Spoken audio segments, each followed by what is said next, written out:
Well, hey, friends, how are you today? It's good to see you again. Good to be with you. You know that today and these summer days, I like wearing sandals. So I'm not going to show you my sandals today because, first of all, I can't get my toes up here into the camera. And yeah, but you would see them if you would be here and see that I'm wearing sandals. You would see my toes. I like wearing sandals. I also like going barefoot in the summertime. Just something about it. But you know what can happen when your toes are exposed? Yeah, you can stub them or you can drop something on them. Ouch! That's why I'm wearing my safety helmet today, because I'm thinking about dropping things on my toes, and at least I have protection up here. Now toes are very interesting, aren't they? Think about your toes. They're all different sizes, large to small. If you hurt one of them, well, your whole foot hurts. So they're very interesting little things down there. Down there. Did you ever hear someone say, you need to toe the line? So what does towing the line mean, or to toe the line? Well, first we want to make sure that we're getting the proper spelling, because there could be some confusion between toe the line and toe the line, because there's two words that sound alike, toe and toe. First one is toe, right? Toe, which is what we have on our feet. And then there's the toe, T-O-W, which is what happens if you are pulling something. So somebody could say toe the line, and somebody could think that they're meaning like they're pulling a rope or something like that. They're towing it. And no, that's not what toe the line means. Toe the line is actually used with the spelling T-O-E for our toes. And this phrase, to toe the line, means to adhere or follow the rules of something, to meet a standard, to follow the rules. If you toe the line, you are behaving in a way that people in authority have told you to behave. You are accepting authority, principles, or policies of a particular group, especially under pressure. I could say this: from now on, I plan to toe the line and do exactly what Grandma tells me to do to avoid getting into any more trouble with Grandma. I want to toe the line. The earlier meaning of to toe the line was to position one's toes next to a marked line in order to be ready to start a race, like lining up at the same spot, to toe the line.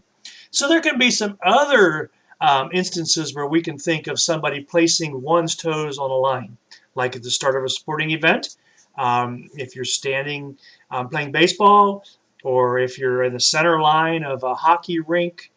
You're toeing the line. If you're in a parade and you're standing in formation and you need to be in a certain spot, you're toeing the line.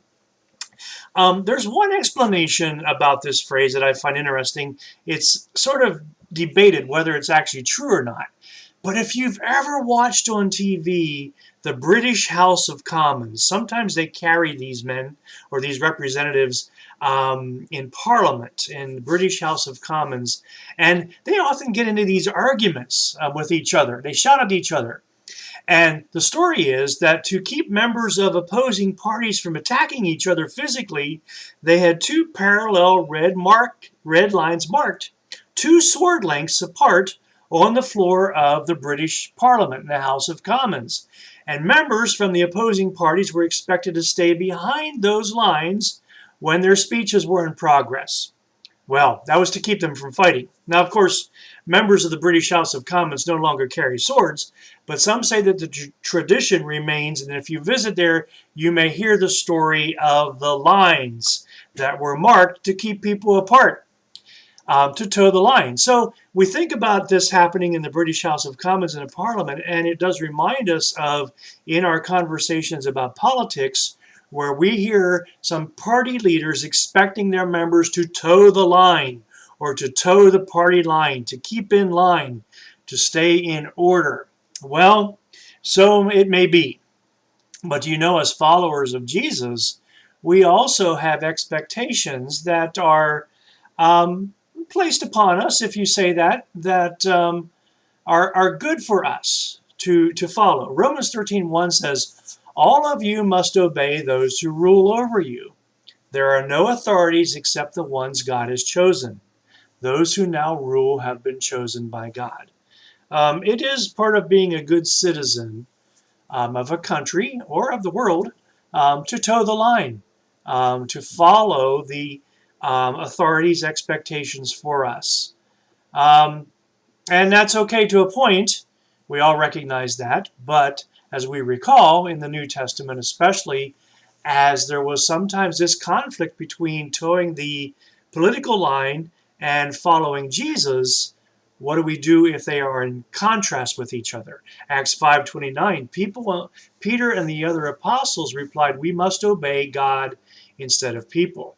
Yeah, we must obey God if what we're being asked to do goes against his design. Matthew 28:18 says, Jesus came to them and he said, all authority in heaven and on earth has been given to me. I must remember, and I think we all must remember, who is the final authority, and that is Jesus. That is God. God's word, God's ways are what we want to follow. And so we could say that we are towing the line when we are following the ways of God. And it's good to keep our feet and the rest of us in a safe and healthy place. So if you're wearing sandals today or going barefoot, watch that you don't drop anything on those wonderful toes of yours. All right, even as we all work together to toe the line. Hey, you have a day filled with joy and a day filled with peace.